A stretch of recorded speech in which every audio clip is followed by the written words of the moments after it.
नमस्कार, मैं हूं आपकी अपनी आवाज अंजलि और आप देख रहे हैं भदोही वाला का समाचार बुलेटिन। आगे बढ़ने से पहले अगर अभी तक आपने हमारे चैनल को सब्सक्राइब नहीं किया है तो कर लीजिए। आइए नजर डालते हैं आज की प्रमुख खबरों पर। शुरुआत स्वास्थ्य विभाग की कुल 4 खबरों से करेंगे। ये वे खबरें हैं जिनका सरोकार सीधे आपसे है। घोसिया में मनमाने तरीके से संचालित हो रहे the health care ultrasound centre पर शुक्रवार को स्वास्थ्य महकमे की गाज गिरी। गुरुवार को निरीक्षण के बाद लाइसेंस निरस्त करने के लिए औराई एसडीएम बरखा सिंह ने डीएम को रिपोर्ट भेजी थी। वहीं शुक्रवार शाम को स्वास्थ्य विभाग की टीम ने सेंटर पर पहुंचकर अल्ट्रासाउंड रूम को सील कर मशीन को कस्टडी में ले लिया। जिले में 45 अल्ट्रासाउंड सेंटर संचालित होते हैं। गुरुवार को शाम को औराई एसडीएम सीएचसी अधीक्षक Krishnachand Dubey the health care ultrasound centre की जांच करने पहुंचे, जहां सेंटर तो खुला मिला लेकिन अल्ट्रासाउंड रूम में ताला लगा रहा। एसडीएम ने अन्य कर्मचारियों से ताला खोलने के लिए कहा, लेकिन चाबी न होने का हवाला देते हुए ताला नहीं खोला गया। ऐसा इसके पहले के निरीक्षण में भी हुआ था। इस पर एसडीएम ने लाइसेंस निरस्त करने के लिए रिपोर्ट लगा दी। शुक्रवार को ACMO doctor OP Shukla centre को सील कर दिया और मशीन को अपने कस्टडी में ले लिया। एसडीएम बरखा सिंह ने बताया कि शिकायत मिली थी कि अल्ट्रासाउंड सेंटर पर चोरी छिपे मरीजों का अल्ट्रासाउंड किया जाता है। 2 बार औचक निरीक्षण किया गया, इसमें शिकायत सही पाई गई। लाइसेंस निरस्त करने के लिए उच्चाधिकारियों को सूचना दी गई है। बता दें कि जिले में अवैध ढंग से कई अल्ट्रासाउंड सेंटरों का संचालन किया जा रहा है। वहीं दूसरी ओर जिले के दूसरे सबसे बड़े अस्पताल महाराजा बलवंत सिंह में लगा पोर्टेबल एक्सरे 4 साल से नहीं चल रहा है। प्रिंटर न होने से अब तक इसे इंस्टॉल नहीं किया जा सका है। हालांकि अस्पताल में मैनुअल एक्सरे की व्यवस्था है। मशीन से मरीज के बेड तक एक्सरे की व्यवस्था होती है, लेकिन फिलहाल मरीजों को यह सुविधा नहीं मिल पा रही है। अस्पताल प्रशासन 4 बार प्रिंटर की मांग कर चुका है, इसके बाद भी प्रिंटर नहीं मिल सका है। जिले के भादोही स्थित एमबीएस अस्पताल में 2021 कोविड काल में शासन स्तर से गंभीर मरीजों की सुविधा के लिए पोर्टेबल डिजिटल एक्सरे मशीन आई थी। हालांकि इसका प्रिंटर नहीं आ सका। इस मशीन से पोर्टेबल मरीज के बेड के पास ले जाकर डिजिटल एक्सरे किया जा सकता है। इसमें मरीज को बेड से उठने की जरूरत नहीं पड़ती है। अस्पताल में रोजाना 700 से 800 मरीजों की ओपीडी होती है। इसमें करीब 50 से 60 मरीजों को एक्सरे की जरूरत पड़ती है। हालांकि अस्पताल में मैनुअल एक्सरे होता है, इससे मरीजों का एक्सरे किया जाता है। डिजिटल एक्सरे के लिए मरीज को निजी सेंटर का रुख करना पड़ता है, जहां उन्हें 250 से 300 रुपये खर्च करने पड़ते हैं। इसके अलावा परेशानी ऊपर से झेलनी पड़ती है। अस्पताल प्रशासन ने डिजिटल एक्सरे की मांग शासन से की है। उधर जिले के गोपीगंज सामुदायिक स्वास्थ्य केंद्र के अंतर्गत इब्राहिमपुर में बना आयुष्मान आरोग्य मंदिर पिछले 2 साल से बंद पड़ा है। लगभग 32 लाख रुपये की लागत से वर्ष 2023 में इसका निर्माण कराया गया था, लेकिन आज तक इसका ताला नहीं खुला। स्थानीय लोगों का कहना है कि यह भवन पूरी तरह से खंडहर में बदलता जा रहा है। यहां तक कि भवन के चारों ओर घास फूस और झाड़ियां उगाई हैं।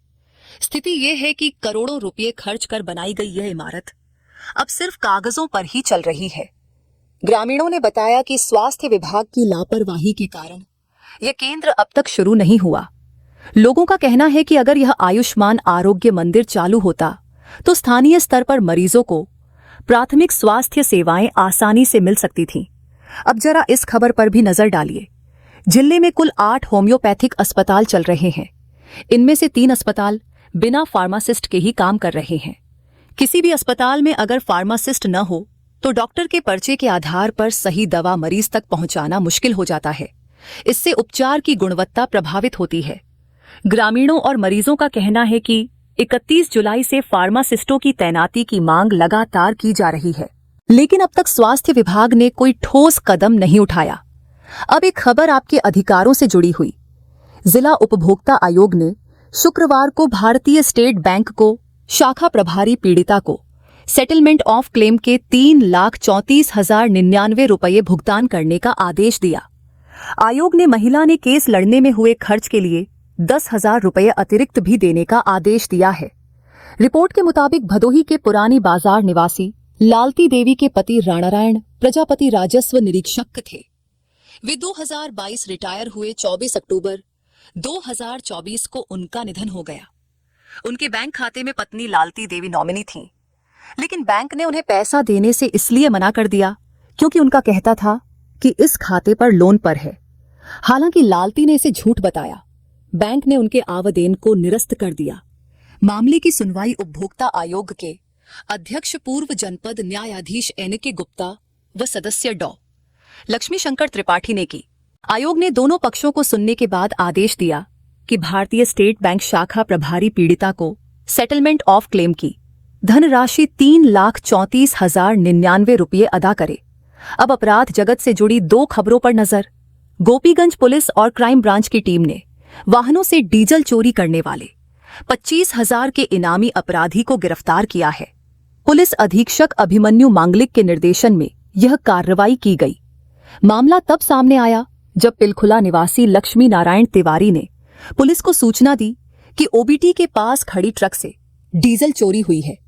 पुलिस ने मामले में जांच शुरू की। जांच में सिकंदरपुर कौशांबी निवासी रजनीश यादव का नाम सामने आया। पुलिस ने उसे गोपीगंज थाना क्षेत्र के बस स्टैंड के पास से गिरफ्तार कर लिया। पूछताछ में अभियुक्त ने स्वीकार किया कि वह आर्थिक लाभ के लिए अपराध करता था। रजनीश पहले भी प्रयागराज में अपहरण और हत्या के मामले में जेल जा चुका है। अपर पुलिस अधीक्षक शुभम अग्रवाल ने पुलिस लाइन में प्रेस कॉन्फ्रेंस कर मामले की जानकारी दी। वहीं दूसरी ओर जिले में मादक पदार्थों की बिक्री पर अंकुश लगाने के लिए पुलिस अधीक्षक अभिमन्यु मांगलिक के निर्देश पर विशेष अभियान चलाया जा रहा है। इसी कड़ी में औराई थाना पुलिस ने बड़ी कामयाबी हासिल की है। पुलिस ने ग्राम हथियायाडील के पास से 2 पुरुषों और एक महिला को गिरफ्तार किया है। आरोपियों की पहचान शिवशंकर सरोज निवासी वासुदेवपुर, सुनील कुमार सरोज और रेणु देवी निवासी हथियाडील के रूप में हुई है। अपर पुलिस अधीक्षक शुभम अग्रवाल ने पुलिस लाइन में प्रेस कॉन्फ्रेंस के दौरान बताया कि आरोपियों के पास से 1 किलो 220 ग्राम गांजा और 27,000 रुपए नगद बरामद किए गए हैं। पुलिस मामले की गहन जांच कर रही है। अब विकास कार्यों से जुड़ी खबर पर नजर। जनपद के लोगों के लिए बड़ी राहत की खबर। प्रयागराज वाराणसी हाईवे को जोड़ने वाली माधो सिंह खमरिया मार्ग अब चौड़ी और दुरुस्त होने जा रही है। लंबे समय से गड्ढों में तब्दील इस सड़क का चौड़ीकरण और मरम्मत का कार्य जल्द शुरू होगा। इस परियोजना पर कुल 8 करोड़ रुपए खर्च किए जाएंगे। सड़क की चौड़ाई मौजूदा 3.75 मीटर से बढ़ाकर 5.5 मीटर कर दी जाएगी। पिछले 10 साल से मरम्मत न होने की वजह से इस मार्ग पर लोगों को भारी परेशानियों का सामना करना पड़ रहा था। यह सड़क खस्ताहाल हो चुकी है और आए दिन दुर्घटनाओं का कारण बन रही थी। लोक निर्माण विभाग ने शासन से स्वीकृति मिलने के बाद एस्टीमेट तैयार कर लिया है। टेंडर प्रक्रिया के बाद निर्माण कार्य जल्द शुरू होगा। नई सड़क बनने से आवागमन सुगम होगा और स्थानीय लोगों व कालीन कारोबारियों को बड़ी राहत मिलेगी। वहीं दूसरी ओर प्रयागराज और वाराणसी के मध्य औढ़ाई बस स्टेशन पर सुविधाएं धीरे धीरे बढ़ाई जा रही हैं और यात्री अब राहत महसूस कर रहे हैं। इसी क्रम में शनिवार यानी आज से 4 नई बसें शुरू की जाएंगी। 4 बसों का संचालन औराई से वाराणसी और प्रयागराज के लिए किया जाएगा। इससे यात्रियों को काफी सहूलियत होगी।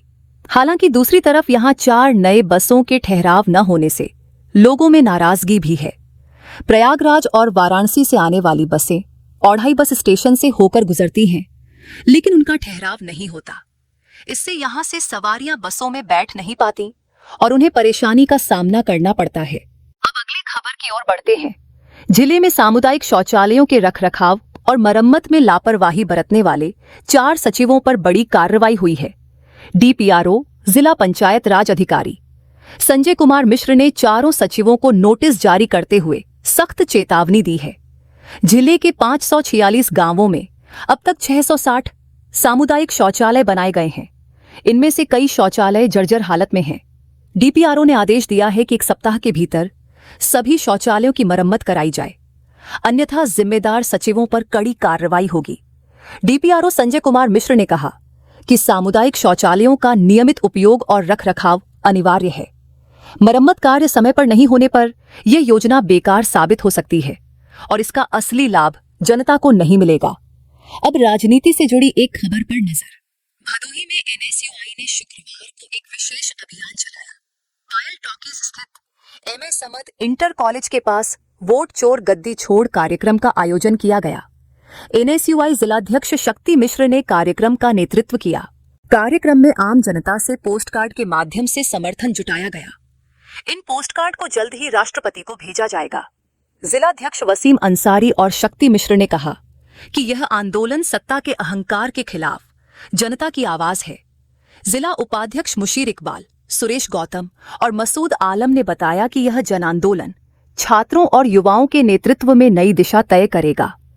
वरिष्ठ नेता सुबुक्तगीन अंसारी ने जनता के विश्वास को असली ताकत बताया। आज के बुलेटिन में बस इतना ही। कल फिर मिलेंगे। तब तक के लिए नमस्कार।